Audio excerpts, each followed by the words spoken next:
Oke, Assalamualaikum warahmatullahi wabarakatuh, Ananda semua. Hari ini kita akan mencoba membahas lanjutan materi mengenai teknik public speaking kemarin. Nah, khusus untuk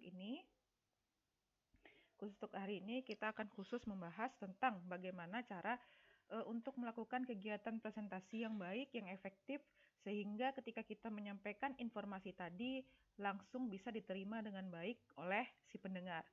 Baik Bapak Ananda semua, teknik presentasi ini merupakan sebuah kegiatan public speaking. Ya, jadi presentasi ini merupakan kegiatan public speaking. Umumnya presentasi ini tujuannya adalah untuk memberikan ide atau informasi kepada pendengar atau kepada audiens, itu biasanya dengan menggunakan bantuan-bantuan seperti PowerPoint. Jadi ada slide yang biasanya nanti ditujukan kepada audiens untuk menambah visualisasi, untuk menambah daya tarik dari presentasi itu sendiri. Nah, sebelumnya saya akan memberikan sedikit definisi dari kegiatan presentasi itu sendiri.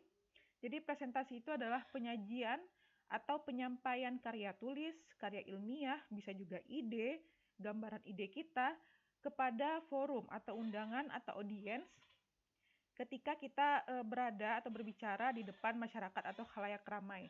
Nah, dalam rangka itu tadi mengajukan sebuah ide atau gagasan untuk mendapatkan pemahaman dan kesepakatan bersama. Jadi kehadiran peserta dalam presentasi bermanfaat untuk membuat presentasi secara lebih aktif dan lancar, serta efisien dalam jangka waktu yang sudah ditentukan.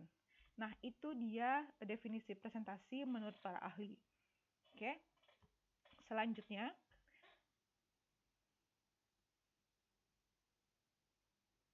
Oke, ada beberapa teknik yang bisa kita kuasai dalam memperlancar kegiatan presentasi kita.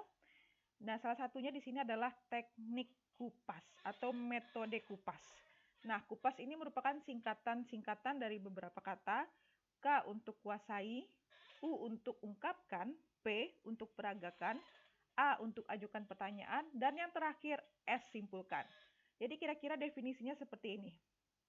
Sebelum kita melakukan presentasi, sama halnya dengan teknik public speaking, otomatis kita harus pertama dulu menguasai materi apa yang akan kita sampaikan nantinya kepada audiens. Tujuannya apa? Tujuannya untuk menghindari pemborosan waktu, untuk menghindari penyajian informasi yang bertele-tele, dan penggunaan kata-kata yang tidak pada tempatnya, atau penggunaan kata-kata yang bermakna ganda atau bermakna ambigu. Jadi usahakan kita menguasai materi yang akan kita sampaikan, termasuk di dalamnya menguasai media-media apa yang nanti akan menjadi perantara kita di saat presentasi. Jadi kita harus sudah mengetahui dulu seperti apa panggung kita, seperti apa media yang kita pakai. Nah, kita kuasai itu terlebih dahulu. Jadi nanti itu tidak akan memakan waktu yang boros, karena biasanya ketika baru tahu kalau kita nanti presentasi menggunakan proyektor, kan biasanya proyektor itu masing-masing tipe penggunaannya berbeda-beda. Nah, takutnya kalau misalnya di saat hari H itu kita mengetahui ternyata proyektor yang kita gunakan saat presentasi itu berbeda dengan yang biasa kita pakai, nah nanti kita pasti akan mencari tahu dulu cara menggunakan proyektor yang akan kita pakai saat presentasi tersebut. Nah, otomatis itu akan memakan waktu yang lama, ya kan? Memakan waktu yang lama, waktu akan habis sia-sia, dan itu akan membuat audiens kita akan merasa bosan dan menjatuhkan nilai profesionalisme kita sebagai seorang presentator. Nah, jadi jangan lupa untuk menguasai kedua hal tersebut. Dan juga jangan lupa untuk menguasai audiens. Ya, bagaimana cara menguasai audiens? Ini sudah pernah kita bahas di teknik public speaking. Jadi pertama sekali itu kurang lebih kita harus mengenal dulu karakteristik atau profil dari audiens kita. Yang kedua, kita bisa menguasai emosional audiens itu dengan memberikan jokes-jokes sebagai pencair suasana. Nah, dengan adanya hal tersebut, insya Allah audiens bisa kita kuasai secara emosionalnya, jadi mereka bisa mengikuti kegiatan presentasi kita dari awal sampai akhir dengan lancar. Nah, yang kedua adalah ungkapkan. Ungkapkan hal-hal yang perlu. Ungkapkan poin-poin penting ya dalam menyampaikan ide ketika kegiatan presentasi dilangsungkan. Nah, usahakan juga ini yang lebih penting Anda semua. Biasanya ketika menggunakan slide, itu kita mencantumkan atau kita memasukkan ke dalam slide tersebut satu paragraf, dua paragraf yang sangat panjang. Artinya di situ tidak hanya poin-poin pentingnya saja yang kita tampilkan, gitu. Jadi usahakan ketika kita membuat slide itu cukup poin-poinnya saja, langsung to the point. Nah, ketika kita menyebutkan poin-poinnya, barulah kita ungkapkan penjelasannya, paparkan penjelasannya tanpa menggunakan bantuan si PowerPoint tadi. Jadi kurang lebih seperti itu. Jadi yang kita tampilkan di PowerPoint tadi hanya poin-poinnya saja. Itu hanya sebagai membantu untuk mengingatkan kita apa saja hal-hal penting, apa saja hal-hal krusial yang perlu kita sampaikan pada presentasi tersebut. Nah, kalau misalnya kita hanya membaca saja, hanya menggunakan teknik membaca saja dari paragraf 1 sampai paragraf akhir dalam satu slide, nah itu juga akan menjatuhkan wibawa kita sebagai presentator, menjatuhkan profesionalisme kita sebagai seorang presentator. Oke, jadi ungkapkan hal-hal yang penting gitu ya. Dan juga kalau misalnya kita mengungkapkan hal-hal secara keseluruhannya, nanti takutnya si audiens itu nggak punya bahan lagi untuk bertanya, nggak punya bahan lagi untuk mengajukan tambahan-tambahan kritikan-kritikan yang seharusnya ini bisa digunakan untuk kita mencairkan suasana, untuk membuat komunikasi antara kita dengan audiens itu ada interaksinya. Nah, jadi ungkapkan hal-hal yang penting-penting saja. Yang ketiga ada P, itu peragakan. Nah, usahakan, nah ini berhubungan sama body language, gestur tubuh, berhubungan dengan gestur tubuh kita. Bahasa nonverbal kita itu juga perlu. Karena bahasa nonverbal ini juga mempengaruhi kesuksesan presentasi. Ini juga udah pernah kita bahas dalam public speaking. Kira-kira teorinya hampir sama seperti itu, ya.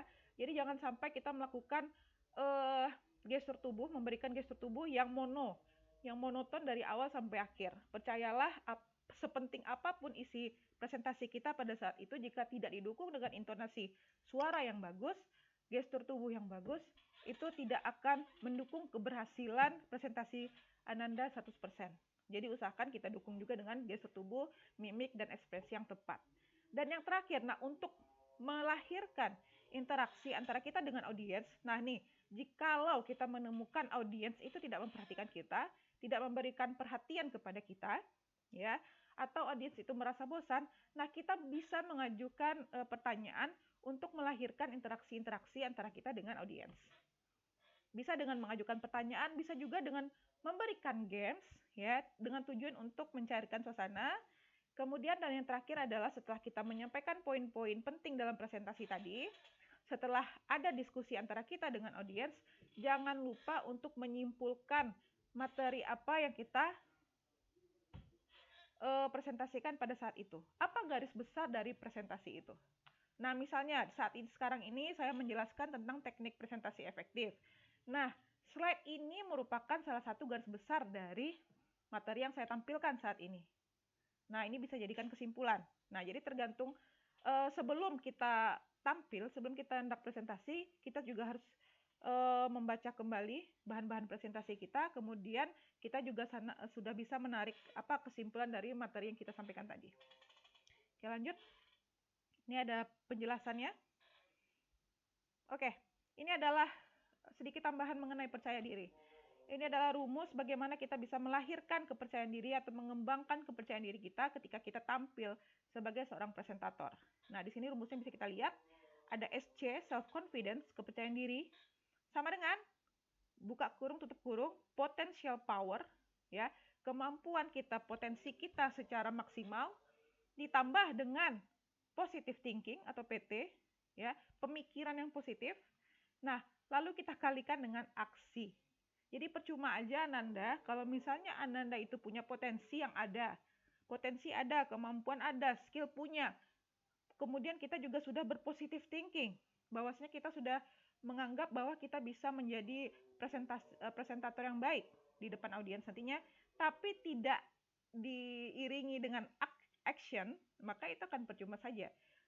Potensi yang Anda miliki itu akan terbuang sia-sia, akan terkikis dengan perlahan itu nantinya. Jadi gunakan rumus ini, gunakan ketiga indikator ini. Maaf, variabel ini. Potensi, berpikiran positif, kemudian laksanakan atau implementasikan kemampuan Ananda tersebut. Ya. Kemudian di sini juga ada ungkapkan. Oke. Kemudian peragakan. Nah, ini yang tadi Ibu sampaikan, saya sampaikan bahwasanya peragakan itu berhubungan dengan bahasa nonverbal. Di antaranya adalah artikulasi ucapan. Artikulasi itu penting karena setiap kalimat itu biasanya nadanya itu berbeda-beda. Apalagi juga ada seorang presentator yang baik itu pasti bisa memainkan nada sesuai dengan maksud kata-kata atau maksud kalimat yang ia sampaikan. Misalnya dia hendak memberikan semangat kepada audiensnya, nggak mungkin dia menggunakan intonasi suara yang lemah, cenderung lemah. Itu nggak mungkin, karena itu nggak akan berpengaruh sama semangat si penonton. Tapi ketika kita hendak memotivasi audiens, maka kita juga harus menggunakan kata-kata yang bertenaga, intonasi suara yang bertenaga, supaya supaya motivasi yang kita berikan itu, semangat yang kita berikan itu menular kepada si audiens. Oke, termasuk di dalamnya variasi tempo, ekspresi wajah, gestur tubuh, posisi tubuh juga termasuk di dalamnya.